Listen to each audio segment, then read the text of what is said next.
Assalamualaikum warahmatullahi wabarakatuh. Hamdan katsiran thayyiban mubarakan fihi raditu billahi robba wa bil islami dina wa bi Muhammadin nabiyya wa rasulah. Rabbi israh li sadri wa yassir li amri wahlul 'uqdatam min lisani yafqahu qawli.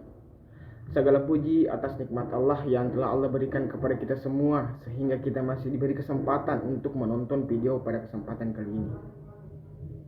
Dan tidak lupa pula kita ucapkan salawat serta salam kepada junjungan Nabiullah Muhammad SAW, Nabi yang mau berakabrik peradaban yang dulunya biadab ke yang lebih beradab lagi, Nabi yang merobek-robek bendera kekafiran dan membentangkan bendera keislaman.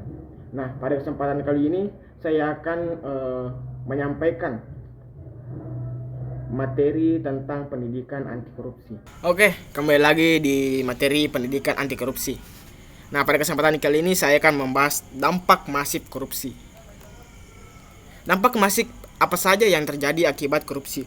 Alur korupsi yang terus-menerus akan semakin memunculkan kemiskinan masyarakat. Korupsi akan membuat masyarakat miskin semakin menderita dengan mahalnya harga pelayanan publik dan kesehatan.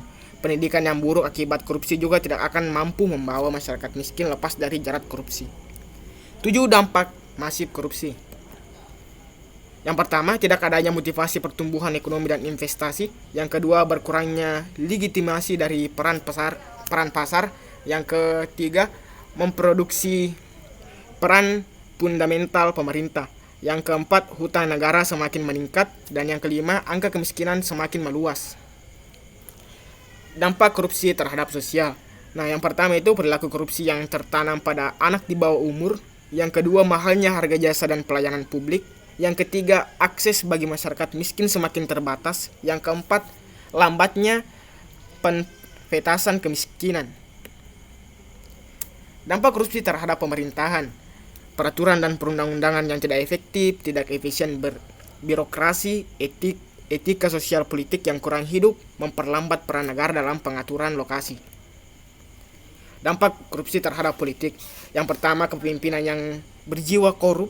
Yang kedua, mahalnya biaya politik. Yang ketiga, hancurnya kedaulatan rakyat. Yang keempat, hilangnya rasa kepercayaan masyarakat terhadap lembaga negara. Dampak korupsi terhadap penegakan hukum. Yang pertama itu tidak terwujudnya suatu keadilan dalam masyarakat, fungsi pemerintah tidak dapat berjalan dengan maksimal. Yang ketiga, hilangnya kepercayaan publik terhadap proses dan lembaga hukum. Kemudian yang terakhir, hukum yang bisa dibeli. Dampak korupsi terhadap pertahanan dan keamanan. Nah, lemahnya alutsista sehingga dapat menimbulkan kerawanan Hankamnas. Nah, yang kedua, garis batas yang lemah. Yang ketiga, kekerasan dalam masyarakat semakin menguat.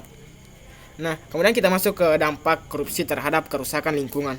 Yang pertama, menurunnya ekosistem bagi tumbuhan dan hewan. Yang kedua, berkurangnya kualitas lingkungan. Yang ketiga, kualitas hidup yang rendah. Dan yang keempat, merosotnya kualitas tanah. Mungkin itu yang sempat saya sampaikan pada pertemuan kali ini. Saya akhiri dengan ucapan billahi fi sabilil haq fastabiqul khairat. Wassalamualaikum warahmatullahi wabarakatuh.